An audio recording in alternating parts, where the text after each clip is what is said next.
গাঁঠি কচু আর ইলিশ মাছ এদের যুগলবন্দি অপূর্ব অপূর্ব লাগে খেতে।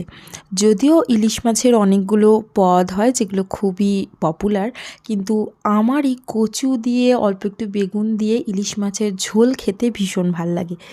সমস্ত কিছুই নিয়ে নিয়েছি। কচু নিয়েছি, তার সাথে বেগুন, টমেটো, ধনেপাতা, অল্প একটু কাঁচা লঙ্কা আর আদা নিয়েছি।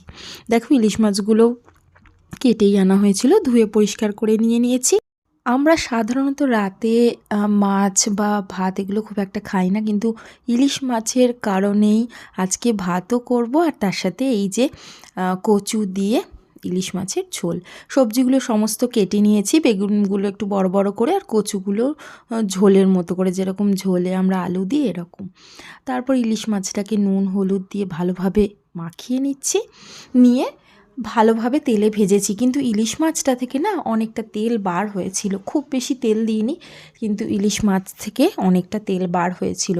সেই তেলটা আবার তুলে রেখে সেদ্ধ আলুর সাথেও মেখেছিলাম। খেতে খুব সুন্দর লাগে, সাথে একটা কাঁচা লঙ্কা চিবিয়ে খেতে তো আরও ভালো লাগে। এরপর ইলিশ মাছগুলোকে দেখো ভালোভাবে হলুদগুলোকে ভালো করে মাখিয়ে নিচ্ছি এবং ভেজে নিয়েছি। এক হাতে ফোন, অন্য দিকে মাছ তেলে ছাড়ছি, এইভাবেই চলতে থাকে আমার সারাটা দিন। তার সাথে বাচ্চাও পিছন পিছন ঘুরতে থাকে। এই সমস্ত কিছুর মাঝেই এরমভাবেই রান্না হতে থাকে। দেখো মাছগুলোকে মোটামুটি ভেজে নিয়েছি, আর ওদিকে মাছ ভাজা হওয়ার সাথে সাথে এদিকে বেগুনগুলোতে একটু নুন হলুদ মাখিয়ে নিয়েছি। আর ঝোলে যে গুঁড়ো মশলাগুলো দেবো ওগুলো একটু জলে ভিজিয়ে নিয়েছি। জিরে গুঁড়ো, অল্প একটু ধনে গুঁড়ো আর কাশ্মীরি লাল লঙ্কার গুঁড়ো, এগুলোর ভিতরে একটু জল ঢেলে রেখে দিয়েছি। এরপর ওই মাছগুলোকে তুলে নিয়ে কচুগুলোকে ভালো করে ভেজে নিয়েছি। কচুগুলোকে ভাজতে একটুখানি সময় যায়, একটু ঢাকা চাপা দিয়ে নুন দিয়ে ভেজেছি। এর মোটামুটি যখন দেখবে যে এর ভিতরে খুন্তি ঢুকে যাচ্ছে তখনই এগুলোকে আলাদা করে তুলে নিয়েছি।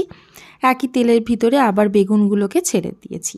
বেগুনগুলোতে নুন হলুদ মাখিয়ে রাখার কারণে বেগুন অতটা তেল টানে না। ভালোভাবে বেগুনগুলোকেও ভেজে নিয়েছি। ইলিশ মাছের সাথে নরম বেগুন খেতেও খুব ভাল লাগে, একসাথে মেখে খেতে ভাত দিয়ে, সেই কারণেই একটু বেগুনও দিয়েছি। আমার অ্যাকচুয়ালি খুব প্রিয় সেই কারণে। তারপরে বেগুনগুলোকে তুলে নিয়েছি আর এর ভিতরে কালো জিরে কাঁচা লঙ্কা ফোড়ন দিয়েছি।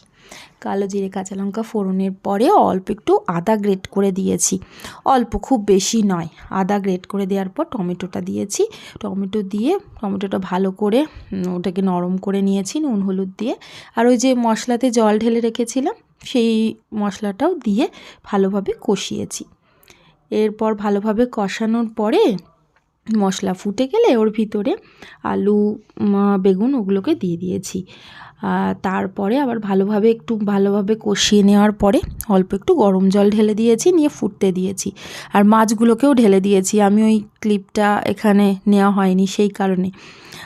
ভালোভাবে ওই ঝোলের ভিতরে মাছগুলো দিয়ে একটু ধনেপাতা কাঁচা লঙ্কা ছড়িয়ে একটুখানি ফুটতে দিয়েছি। ফুটে গেলেই দেখতে পাবে যে এই রকম ঝোল হয়েছে। খেতে অপূর্ব হয়েছিল। রাত্রিবেলা গরম গরম ভাতের সাথে ইলিশের ঝোল জাস্ট জমে যাবে।